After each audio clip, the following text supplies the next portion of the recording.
Today, I just want to talk about how this rise in emotional avoidance is causing many traders in order to stunt themselves in their growth and them not be able to get over themselves, get over that hump.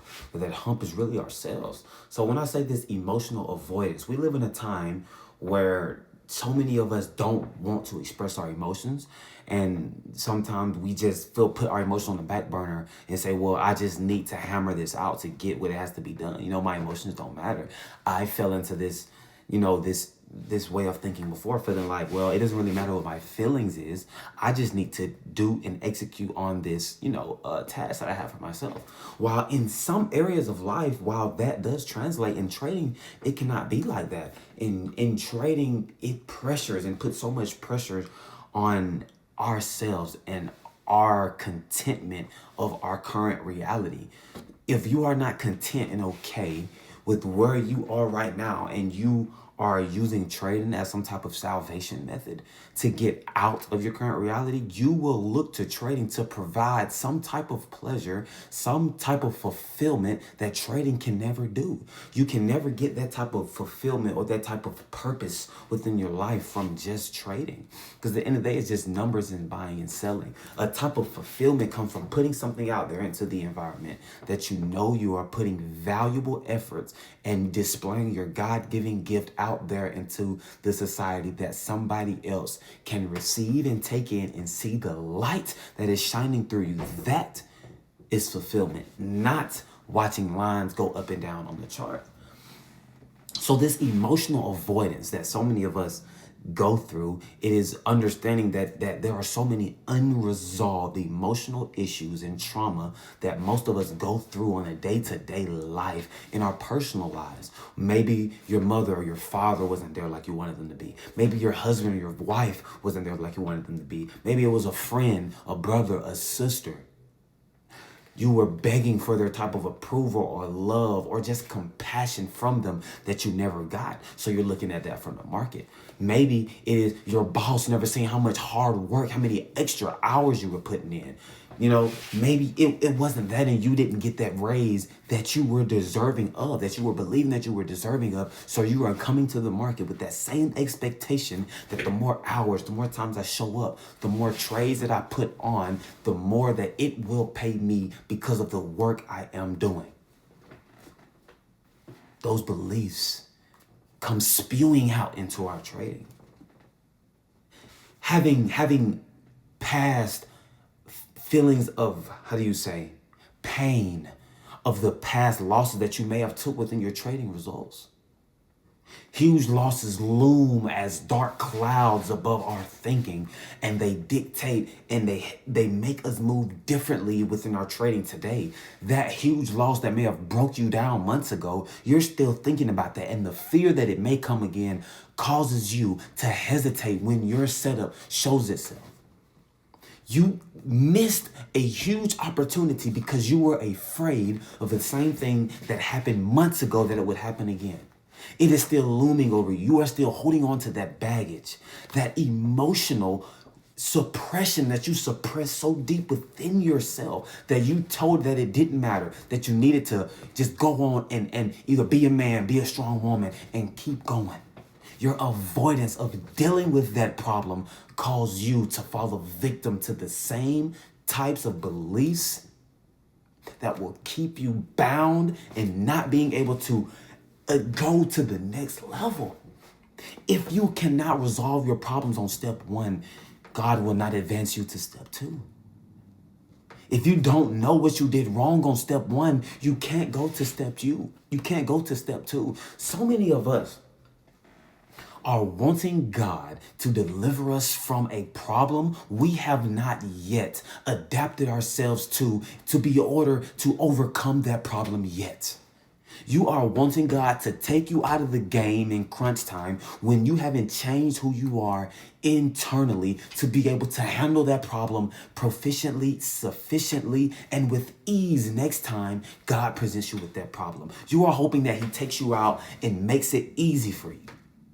You don't want to change. You don't want to deal with what's in the inside. You just want your outside to change first before you change what's the inside. But I'm telling you, what you have to do is change in the inside, your character, your beliefs, what you feel you need to do, how you think about the things you need to do in order to get to where you want to go. You always have to change what's in the inside first. And it hurts. And once you change the inside, your external doesn't change automatically.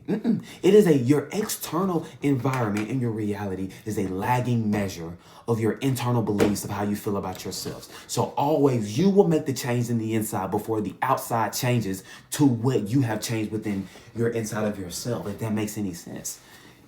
You will change inside, but you will still be living under the certain circumstances and life conditions that your past self programmed for you and left for you to live in. If you don't like it, change how you believe and you interpret the situations that come into your life. That is how you would change your external circumstances. But first you have to understand and the person who is responsible for the way we interpret the external events that come into us. You have to first understand you. You have to understand what is inside of you. What causes you to do the things you do. Why do you feel the way you do about the things that you feel the way you do about? That comes with retrospection. Whether it be journaling, whether it be talking to people, whether it be saying things out loud, whether it be just praying, talking to God, expressing how you feel, the anger, the sadness, the discontentment, even the greed, even the fear, the hope, especially the negative emotions, voicing them, getting them out. If you can't get them out, they will stay in suppressed. Get them out in some form of fashion. That is why I always say, and this is why I put this right here. If you are getting here and you want somebody to talk to, if you want somebody to get these emotions out, write these things down, understand. I host therapy sessions for traders for them to come and have somebody objectively talk to them, give them some type of inspiration, somebody to talk to. That's somebody who understands what they're going to. I will put the link in the bio in the description of this video. If you want somebody to talk to and reach out to, get to me, and we will set some things up to get you to where I know and God knows and God has prepared for you to be within your life and your trading journey as a whole. But as I get to this emotional suppression, men are bad at it. Men are typically worse at that than a lot of women are, right? A lot more women are more open with their emotions. They're a lot more fluid, understanding and living within the feeling instead of the mind. A lot more men maybe think more practical and want to come up with reasons and rationalizations for things why they didn't go right or why they didn't go the way they will. But as a man, you have to be okay and you have to be content with expressing your emotions on a deeper level, right? I had a patient. Or not a patient, no. A friend. It was a friend. And he was talking to me, but he was coming from like wanting some advice. And the absence of his father created such a rage within him. And it wanted to show people that he could make it without his father. This type of approval, this type of attacking the market I have to show you something because I know I can be successful even if my father didn't want to be at the life in my time, right? Even though the father didn't want to be there and didn't feel I would be anything, I'm going to show people that I am something, that I am worth something. And that caused him to definitely self-sabotage himself within his trading because of the unresolved anger and resentment he had built up within himself, caused all of that to spew out into his trading and his mindset within while he was in a live market. And I say to you, as I want to close out this video, it is very essential that you get a deep understanding of how you feel. You have to. In order to want to move on to the next stage of life, to the next stage of trading, to the next stage of belief making, and to become the person you know you can become, you have to understand the person you are now in order to change the ways that you are thinking. I love you guys. Let's keep on progressing within our trading by understanding our mind and regulating our emotions while keeping grounded within faith and the one above. I love you guys. Subscribe.